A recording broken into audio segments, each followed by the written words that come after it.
Hello friends, আজ সকাল সকাল চলে এলাম কোলাঘাট আমার বন্ধু অনুজের বিয়ে অ্যাটেন্ড করতে। আমার সাথে রয়েছে রদীপ দা, চন্দ্রিমাদি আর আজকে স্পেশাল গেস্ট আমাদের কোচি বরমশাই, যার দুহাত ভরে মেহেন্দি করে চোখে মুখে একটু টেনশন নিয়ে যাচ্ছে গায়ে হলুদের অনুষ্ঠানে পাশেই এক ব্যাঙ্কোয়েটে। আর ওকে টেনশন ফ্রি করতে শোনালাম একটু গান।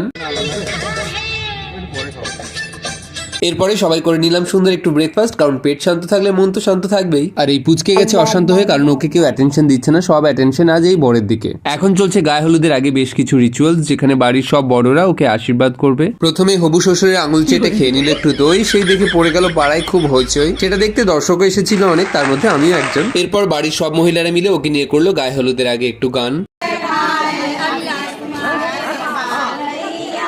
বাঙালি বিয়ে হলে তো এতক্ষণে হয়ে যেত হলুদ জলে স্নান। এই বিয়েতে রয়েছে ছোট্ট একটা টুইস্ট, যেখানে ছেলে হলো জৈন পরিবার থেকে একদম পিওর ভেজিটেরিয়ান, আর অন্যদিকে মেয়ে হলো মানে আজকের ব্রাইড পরমা, সে বাঙালি পরিবারের, যার পুরোটাই নন ভেজ। কিন্তু তাদের ভেজ নন ভেজের কম্বিনেশনটা কি সুন্দর এক হয়ে গেল দেখুন। শুধুমাত্র তাদের ভালোবাসার অফুরন্ত ইচ্ছা শক্তি আর দুই শিক্ষিত পরিবার, যারা সমাজকে দূরে রেখে নিজেদের ছেলে মেয়েদের কথা ভেবে তাদের চার হাত এক করে দিয়েছেন। পূর্ণতা পাক এরকম অনেক ভালোবাসা, এই শুভ কামনা করি। তবে কামনা বাসনার মাঝে বিয়ে বাড়ির খাওয়া দাওয়া মিস করলে চলবে না, তাই প্লেট ভর্তি করে চলে এলাম লাঞ্চ করতে। সবই ভেজ আইটেম ছিল, রাইস ডাল পানির থেকে শুরু করে রুটি কুলচা আচার, সবাই বেশ মজা করেই খেয়েছি। আর এই জায়গাটা রেডি করা হচ্ছে রাতের রিসেপশন পার্টির জন্য, তাই আবার ফিরছি ইন্টারভেলের পর। এখন টাটা।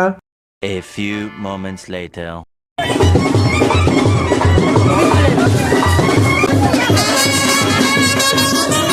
এখন বড় বরের সাজে রেডি হয়ে ঘোড়ায় চেপে চলে এলো বিয়ে করতে, আর এদিকে আমি চন্দ্রিমাদি সবাই সেজে গুজে চলে এলাম বরকে সঙ্গ দিতে। এরপর শুরু হয়ে গেল ব্যান্ডের মিউজিকের সাথে রাস্তার মধ্যেই সবার তুমুল নাচ।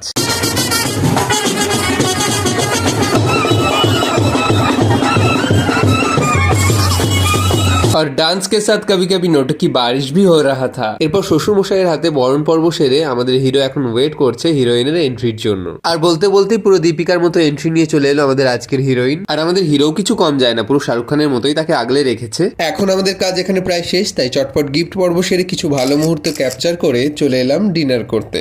কিন্তু যেদিকে তাকাই সবই তো ভেজ, তাই দই বড়া থেকে শুরু করে চাউমিন, রাইস, মিষ্টি সব কিছু টেস্ট করে এক সুন্দর সন্ধ্যার সাক্ষী থেকে চললাম বাড়ির পথে। আজকের জন্য টাটা, ভালো থাকবেন, সুস্থ থাকবেন, আর আপনার বিবাহে অবশ্যই আমাকে আমন্ত্রণ জানাবেন।